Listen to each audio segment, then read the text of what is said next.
Marissa Vale didn't leave in the middle of a fight. She didn't scream. She didn't cry. She packed slowly, folded her clothes carefully, and looked at the man she once believed in, like someone studying a past decision. Caleb Hartman watched from the doorway, not angry, just stunned. She said one sentence before she left. Not cruel, not dramatic, just final. I can't keep betting my life on potential. Years later, she would walk into an office tower, ask for help she never imagined needing, and realize the man who could decide her future was the one she walked away from when he had nothing. Before we go any further, pause with me. Subscribe if you believe stories should leave a mark.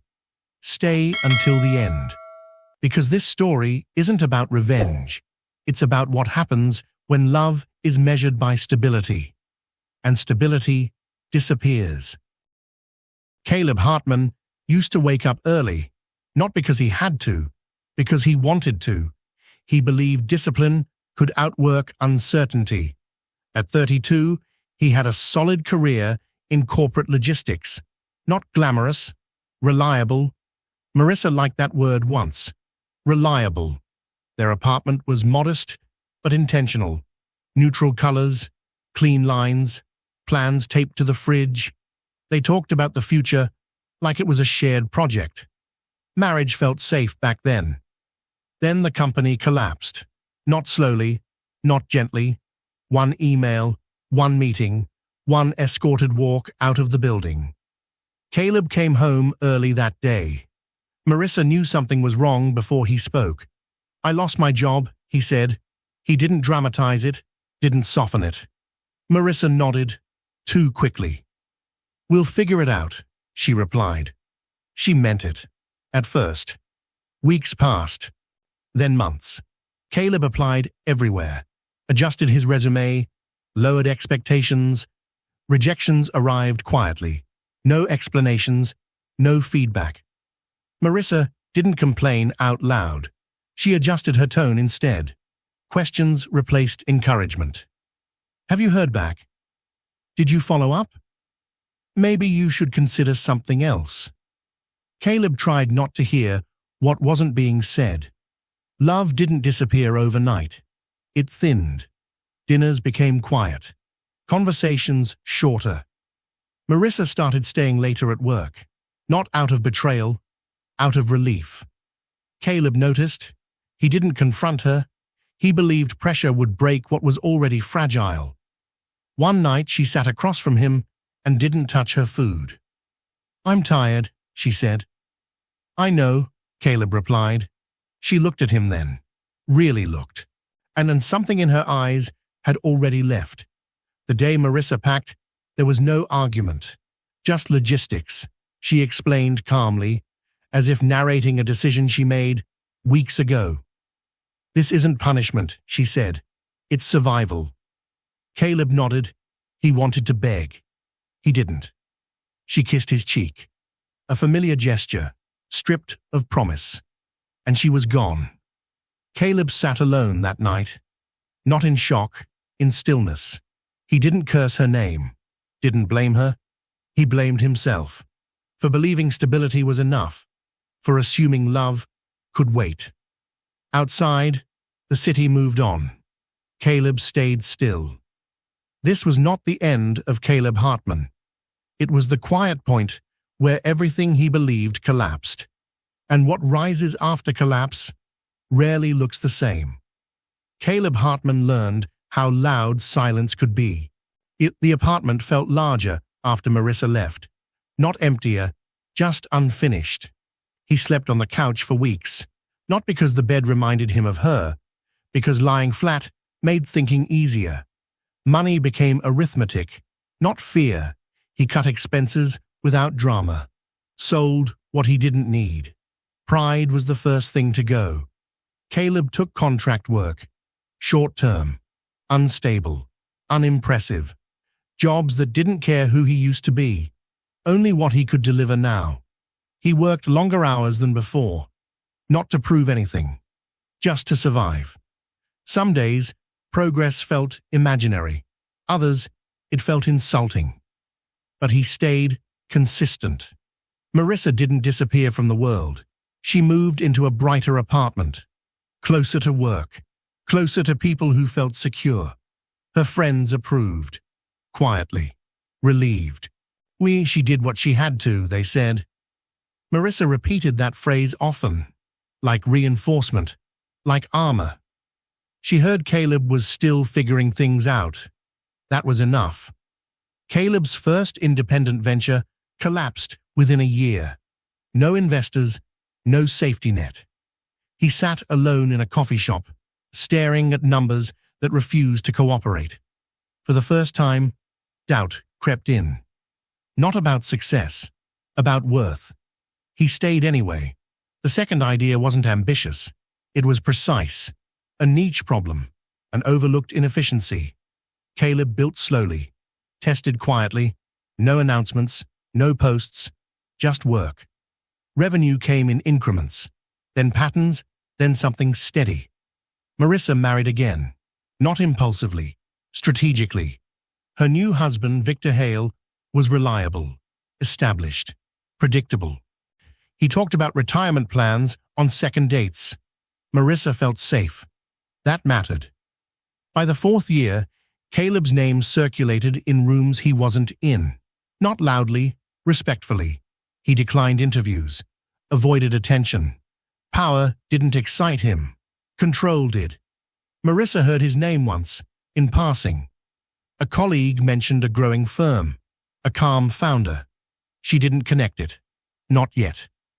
Two lives moved forward, one built on certainty, the other on patience. They didn't know it yet, but gravity was already at work. Marissa Vale believed she had chosen correctly. Her life looked balanced from the outside. Predictable mornings, reliable income. A marriage that didn't ask too many questions. Victor Hale was kind in structured ways, on time, prepared, emotionally contained. He didn't dream out loud. He planned. Marissa told herself that was maturity. The first sign came quietly. Victor came home late one evening, not apologetic, just distracted. "There may be some changes at work," he said. Marissa nodded. She had learned how to stay calm. Weeks passed. The changes multiplied. Meetings behind closed doors. Calls taken outside. Attention Victor didn't share. Marissa recognized the pattern too late. She had seen it once before. Caleb Hartman's company no longer felt fragile. It wasn't flashy, but it was essential. He sat in rooms with people who spoke carefully around him. Not because he demanded it, because he listened more than he spoke. His authority came from restraint. He remembered the man he had been. He didn't reject him. He absorbed him. Victor's company announced restructuring, just then downsizing, then silence. The safety Marissa trusted began to feel theoretical. Bills still got paid, but conversations changed. Victor grew defensive, short. Stability, it turned out, had limits. Marissa heard it again, this time clearly.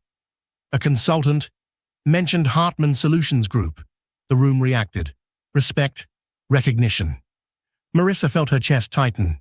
She asked carefully, "Who runs it?" The answer landed without drama. "Caleb Hartman."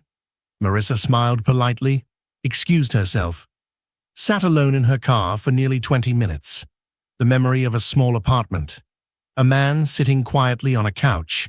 A sentence she had spoken calmly. "I can't keep betting my life on potential." Potential, it seemed, had matured without her. Caleb received a calendar invite, a funding review, routine. He scanned the attendee list. One name slowed him. Marissa Vale Hale. He didn't react. He closed the file, finished his work. Some truths don't demand immediate acknowledgement. Victor lost his position 2 months later, not dramatically, cleanly. Marissa watched him pack his desk, with the same quiet she once used herself.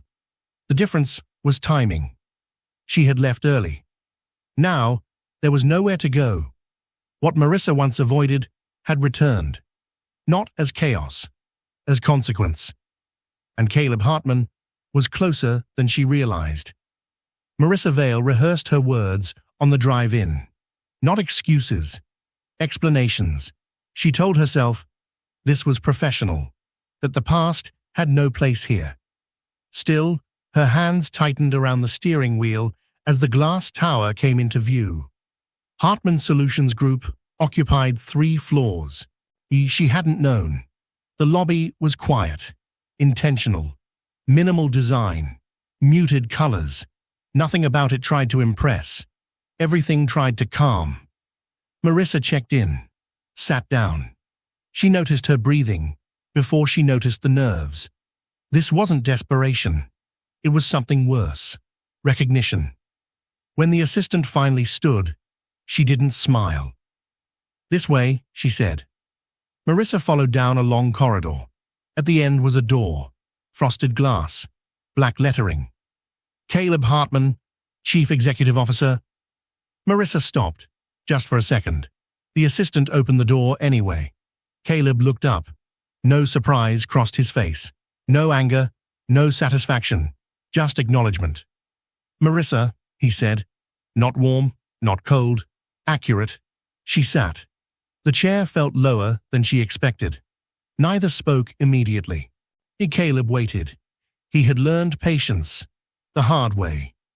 Marissa broke first. "I didn't know," she said. Caleb nodded. "That's usually how it goes." The words weren't sharp. They didn't need to be. Marissa explained the situation carefully. Victor's severance was limited. Their mortgage wasn't. She needed a bridge, funding, support. Hartman Solutions had the leverage. She never said the word help. She didn't have to. Caleb didn't interrupt. He asked questions, specific ones, numbers, timelines. Marissa answered. He didn't rush her. When she finished, she waited. This was the moment she had imagined differently. Caleb leaned back slightly. "Do you remember what you said when you left?" he asked. Marissa swallowed. "Yes. I can't keep betting my life on potential," she repeated. Caleb nodded again. I believed you," he said. "I still do." "I will approve the funding," Caleb said. Marissa exhaled, but he wasn't finished. "Under one condition." She looked up. "You will be listed as a personal guarantor," Caleb continued. "No shielding, no restructuring later." Marissa stiffened. "That could ruin me if things fail." Caleb held her gaze. "That's what risk feels like," he said. The room held it. Marissa understood then. This wasn't revenge. It was honesty, the kind she once refused to share. She had come seeking safety. She was being offered truth. And truth does not negotiate. Marissa Vale did not answer immediately. The word guarantor echoed louder than anything else Caleb had said. She had come looking for relief, for a way out that didn't scar her future. Instead, she was being asked to stand exposed, just like he once had. "Is this personal?" she asked quietly. Caleb didn't respond right away. He considered the question, not because it offended him, because it deserved accuracy. "No," he said, "it's consistent." Marissa frowned. "With what?" "With how I do business now," he replied. "I don't protect people from consequences anymore. I protect systems from collapse." Caleb didn't tell her about the nights he slept on the couch, the months he checked his email with dread, the way he learned to measure risk with his own life. He didn't need to. Marissa could see it in him now, not anger, distance.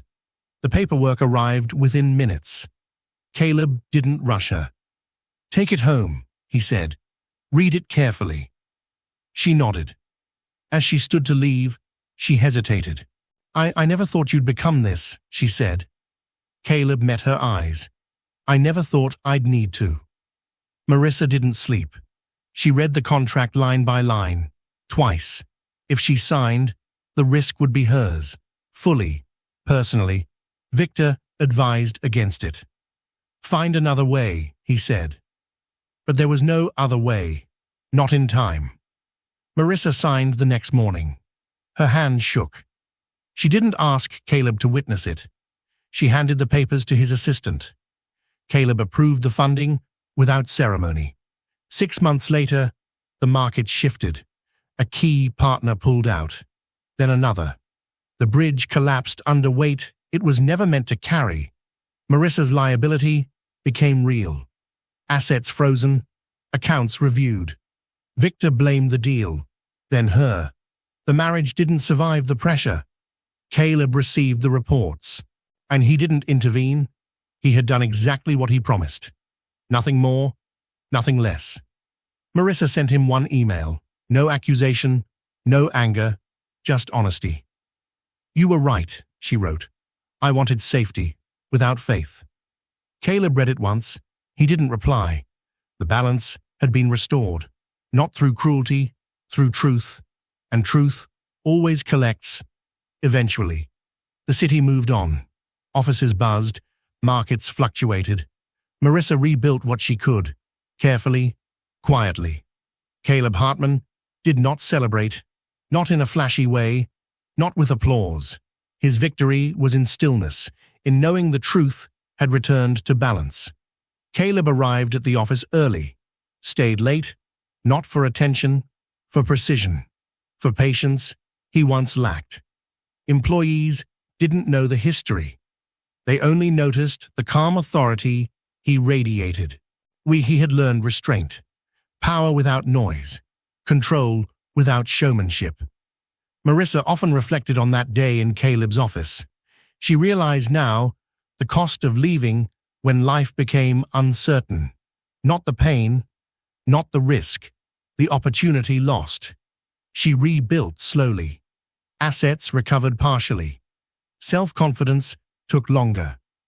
Her second marriage didn't survive the shadow of risk she had once avoided. Occasionally, Caleb received updates from the assistant. "Marissa has signed off on the final documents. Accounts are stable for now." No thanks, no complaint, just fact. Caleb understood that was the way it should be. Caleb realized he had changed too.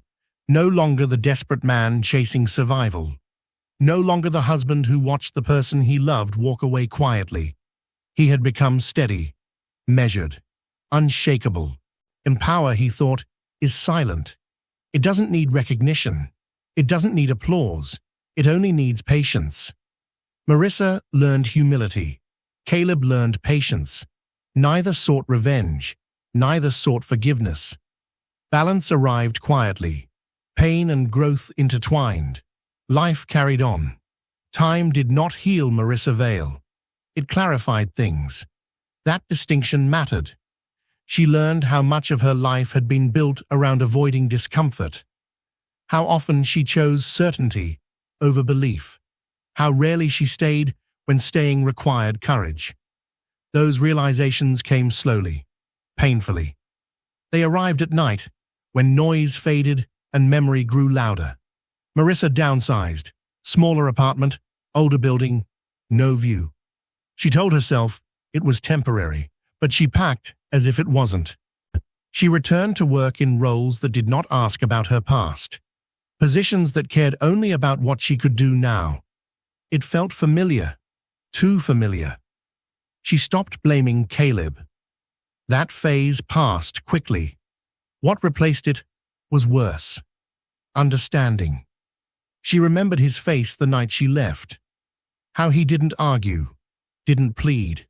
At the time, she thought that meant he agreed. Now she knew better. It meant he was already alone. Caleb Hartman no longer thought about Marissa daily, not because she didn't matter, because the chapter had closed. He had learned something dangerous, that love without shared risk becomes conditional, and conditional love always leaves early. This belief shaped how he led, how he chose partners, how he trusted. He never said it out loud, but it lived in every decision. Years later, then an invitation arrived on Marissa's desk, a leadership symposium, a small one. The keynote speaker's name caught her attention: Caleb Hartman. She considered ignoring it. She didn't. The auditorium was modest, focused. Caleb stood at the podium, older, sharper, still restrained. He spoke about risk, about patience, about staying when outcomes are unclear. Marissa listened without taking notes. Every word landed. Caleb paused once. "Faith isn't believing things will work," he said. "It's staying when they might not." Marissa lowered her head. That sentence wasn't for her, but it found her anyway. Some lessons arrive late, not to punish, but to remain, and once learned, they never leave. Marissa Vale waited until the auditorium was nearly empty. People filtered out slowly, some energized, some thoughtful. She stayed seated, hands folded, heart steady in a way that felt unfamiliar. When she finally stood, Caleb was already stepping down from the stage. He saw her before she spoke. He always had been observant. They stood a few feet apart, not close, not distant, enough space for honesty, not enough for comfort. "Caleb," she said. He nodded. "Marissa," that was all. No warmth, no tension, just recognition. "I didn't come for closure," she said. "I know that doesn't belong to me." Caleb waited. "I came to say I understand now," she continued. "What I left wasn't failure. It was uncertainty, and I was afraid of it." Her voice didn't shake. That surprised her. Caleb considered his words. "I never needed you to stay," he said. I needed you to believe staying mattered." Marissa closed her eyes briefly. "I know."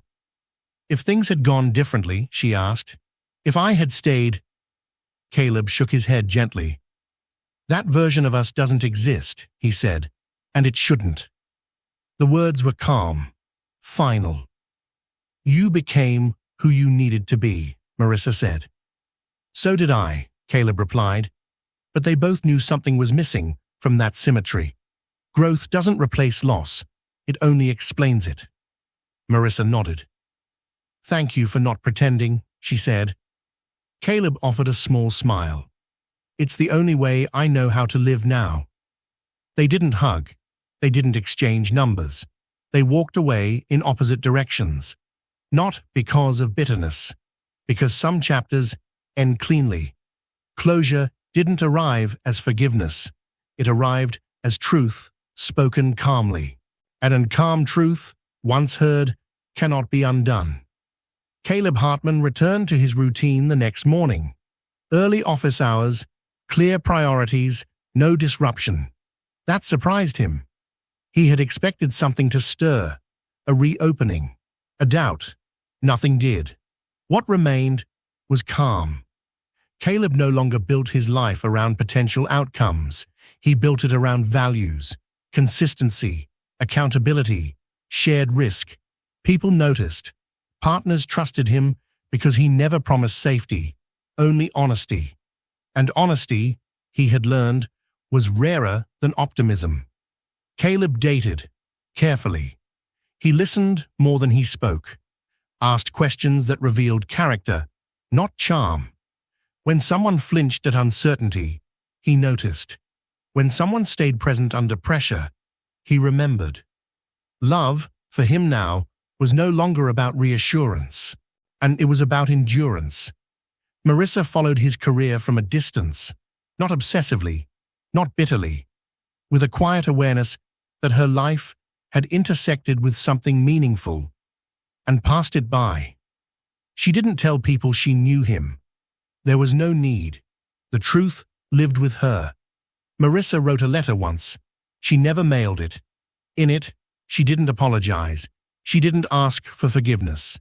She thanked him for staying true to who he became, for not pretending the past could be edited. She folded the letter, placed it in a drawer, and left it there. Years later, Caleb stepped back from daily operations.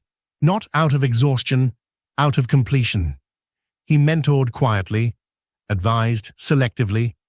His story was often misunderstood by those who only saw the ending. They thought success had changed him. They were wrong. Loss had. Not all tragedies end in ruin. Some end in understanding. An understanding, when it comes too late, is its own form of grief. Caleb Hartman stood alone on the balcony of his apartment. The city below moved steadily. Lights blinked on and off. Lives intersected briefly, then separated again.